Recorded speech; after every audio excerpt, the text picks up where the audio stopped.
des louanges ininterrompues pour le Seigneur du mois de Ramadan, des prières incessantes pour le meilleur des fils d'Adam et pour tous ceux qui le suivront décidés et constants sur la voie des bien guidés, la voie des repentants. Oui, hier, il était à nos côtés. Nous humions son parfum, nous nous convulsions dans ses bienfaits. Nous nous abreuvions de ses bénédictions puisées au creux de la main et nous plongions dans l'océan de ses grâces pour revenir chaque soir avec un filet plein de perles et orné de sa bonté. Hier encore, nous cueillions les fleurs de la foi dans son jardin délicieux. Nous trouvions l'intimité et l'apaisement sur son esplanade.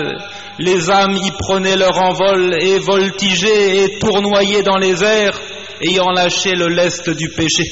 Et aujourd'hui, où est donc le mois de Ramadan?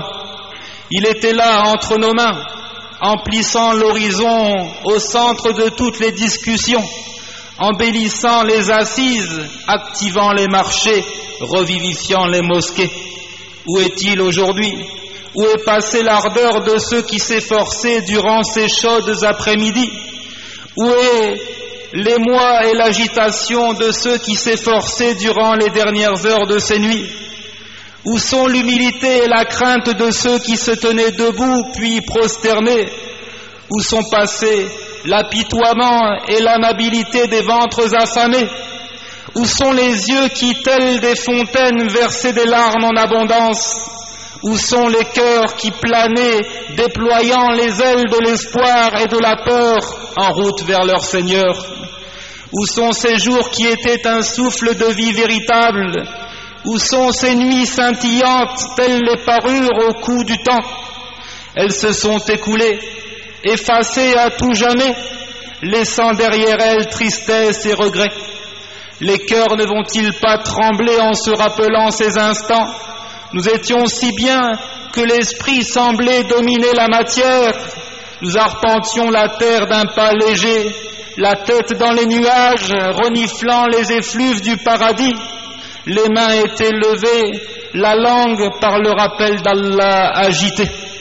Tout cela est bien passé, replié et rangé, comme s'il n'avait jamais été. Comme un rêve dont on tente de se rappeler et qui s'échappe dans le flou des pensées. Au sortir de ce mois, les hommes se sont rassemblés en deux factions.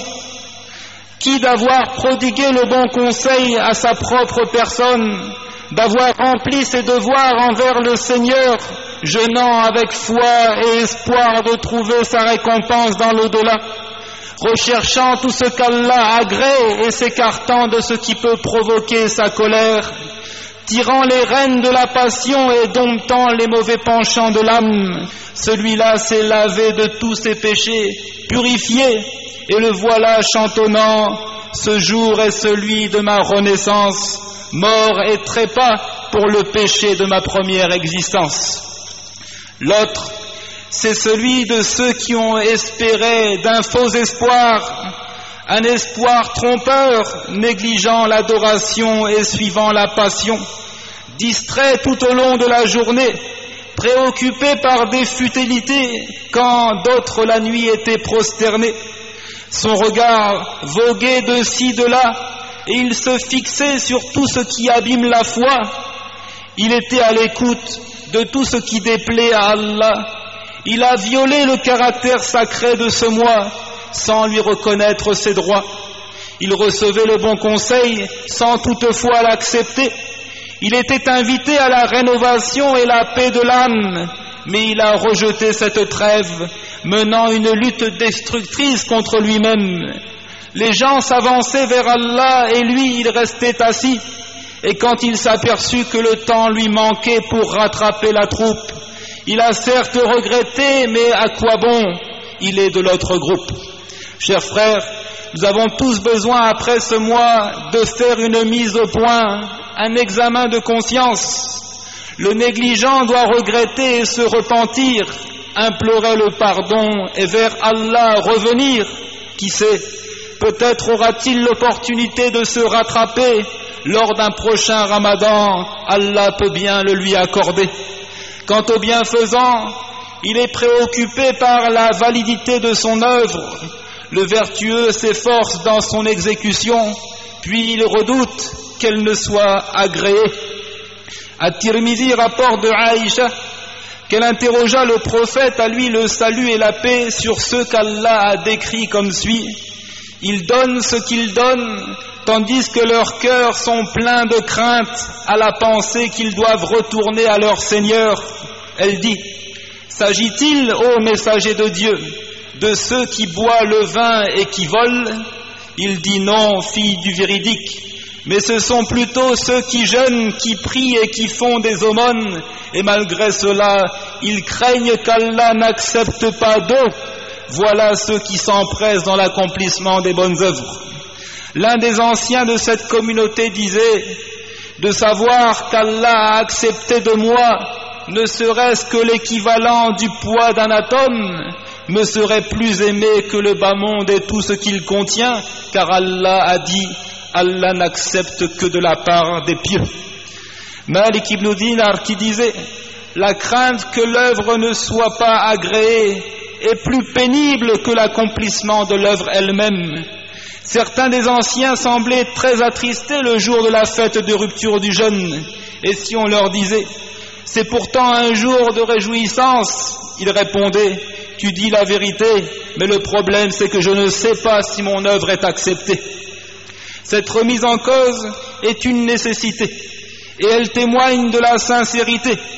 Comment rester insouciant sans penser si on a bien fait?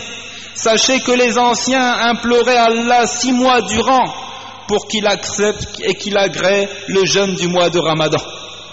En apercevant des gens rire aux éclats le jour de la fête, un homme imprégné de foi dit: si ceux-là sont agréés, alors ce n'est pas là l'attitude des gens reconnaissants. Et si leur jeûne n'est pas accepté, alors ce n'est pas là l'attitude des repentants. Chers frères, ceci n'est pas un appel au désespoir que je vous lance, mais c'est un appel à l'examen de conscience qui est la marque de la piété. Et si l'acceptation des œuvres pieuses relève de l'invisible qui n'est connu que d'Allah, cependant, il y a des répercussions et des indications apparentes. Parmi les signes de l'agrément d'une œuvre pieuse, qu'Allah nous permette de la poursuivre, de l'accomplir avec constance. Et dans le récit, l'œuvre la plus aimée d'Allah est celle qui est accomplie avec régularité, aussi minime soit-elle. Et lorsque Alqama interrogea Aïcha: est-ce que le messager d'Allah consacrait quelques jours à l'adoration? Elle dit non, mais plutôt il œuvrait avec constance. Et s'il s'engageait à une prière surérogatoire, il aimait poursuivre son accomplissement de manière régulière. Aïcha dit dans ce qui est rapporté par Muslim: le messager d'Allah, lorsqu'il posait un acte, le fixait, c'est-à-dire il était constant dans sa réalisation.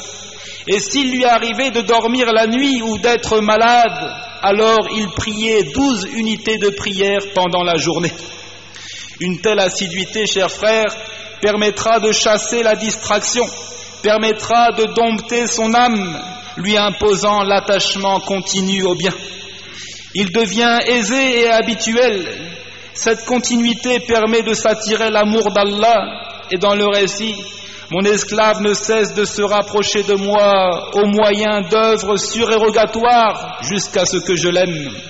Elle est également un échappatoire en cas de grande difficulté. Dans le récit, garde Dieu, tu le trouveras devant toi. Connais Allah dans les moments d'aisance et il te connaîtra dans les moments de détresse. Cet effort assure également une bonne fin. Allah dit: quant à ceux qui fournissent des efforts pour notre cause, nous les guiderons certes sur nos sentiers. Et c'est l'attribut des croyants, ceux qui sont assidus dans leurs prières.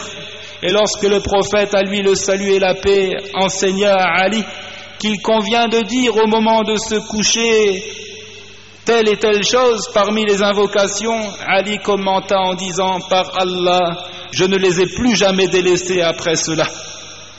Et il est inadmissible que le croyant s'emploie pendant le Ramadan à construire l'édifice de la piété et à l'embellir, et qu'ensuite ils le détruisent comme un château de cartes. Allah dit: et ne faites pas comme celle qui défaisait brin par brin sa quenouille après l'avoir solidement filée. Et louange à Allah qui est avec les endurants, et prière et bénédiction d'Allah sur son prophète, sa famille et ses compagnons.